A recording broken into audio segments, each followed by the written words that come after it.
रूही अपनी दिव्य गदा के प्रहार से मंडप को ध्वस्त कर देती है। जैसे ही उसकी गदा जमीन से टकराती है, पूरा मंडप जैसे धराशाही हो जाता है। चारों ओर धूल और मलबे का अंबार लग जाता है।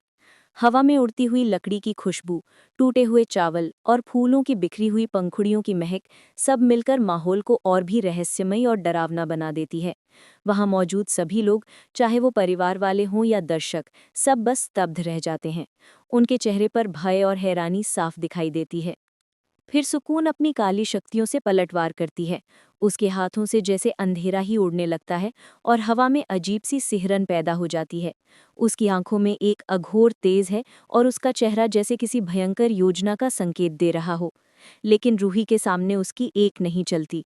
रूही अपनी दिव्य शक्तियों और अडिग साहस से हर हमले को रोक लेती है। उसकी गधा जैसे जादुई ढाल बनकर सुकून की हर चाल को विफल कर देती है। अपनी निश्चित हार को देखते हुए सुकून अब एक आखिरी और कुटिल योजना बनाती है।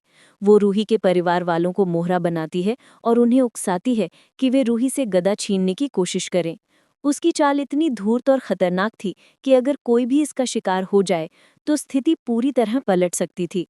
लेकिन रूही अपनी शक्तियों से उनके बीच एक लक्ष्मण रेखा खींच देती है। ये रेखा केवल ऊर्जा की नहीं बल्कि उसकी शक्ति, साहस और आत्मविश्वास का प्रतीक है, जिसे पार करना परिवार वालों के लिए असंभव हो जाता है। तभी सुकून एक खौफनाक खुलासा करती है। उसकी आवाज़ जैसे कमरे की दीवारों को भी कंपा रही हो। वो बताती है कि उसने नाहर को जिंदा जमीन में दफना दिया है। ये सुनते ही रूही का गुस्सा 7वें आसमान पर पहुंच जाता है। उसके हाथ कांपते हैं, आंखें लाल हो जाती हैं और उसके गले से निकलती है एक ऐसी आक्रामक चीख जो सबको हिला देती है। रूही अपनी गदा के एक ही वार से सुकून को दूर फेंक देती है। जैसे ही सुकून हवा में उड़ती है, उसकी शक्तियों की चमक चारों ओर फैल जाती है। इसके बाद रूही जमीन खोदकर नाहर को मौत के मुंह से बाहर निकाल लाती है। नाहर कीचड़ और धूल में लिपटा हुआ, जैसे एक अजीब सपने से बाहर आया हो, धीरे धीरे सांस लेने लगता है। वो बच तो जाता है, लेकिन विडंबना ये है कि उसकी आंखें अभी भी रूही को देख नहीं पा रही हैं और कान उसकी आवाज़ सुन नहीं पा रहे हैं। अब सुकून अपनी आखिरी और सबसे घातक चाल चलती है। वो रूही को चकमा देकर उसके शरीर में प्रवेश कर जाती है।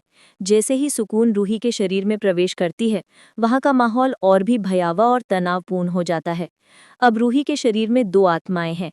एक रूही की शुद्ध और मजबूत आत्मा और दूसरी सुकून की दुष्ट और चालाक आत्मा।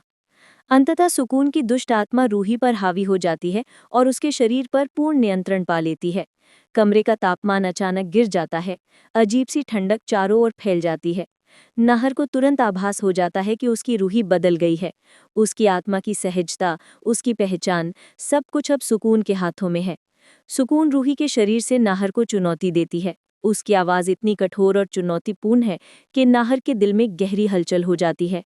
रूही अब कभी वापस नहीं आएगी। ये शरीर अब मेरा है। ये शब्द न केवल धमकी बल्कि एक अघोर चेतावनी भी थे। सुकून अपनी शक्तियों से कमरे को सील कर देती है। चारों ओर घना अंधेरा छा जाता है। दीवारों से अजीब आवाजें आती हैं और हवा में अनजाने खौफ की लहरें दौड़ जाती हैं। मगर नाहर डरता नहीं है। उसकी आंखों में साहस और दृढ़ संकल्प चमक रहा है। वो कसम खाता है कि वो अपनी रूही को वापस लाकर रहेगा। तभी नाहर को हवा का एक ठंडा झोंका महसूस होता है। ये ठंडक केवल हवा की नहीं बल्कि रूही की दबी हुई आत्मा का प्रतीक थी। नाहर समझ जाता है कि उसकी रूही अभी भी अंदर जिंदा है और जंग अभी खत्म नहीं हुई है। उसकी आंखों में एक नई उम्मीद की किरण जगमगाने लगती है।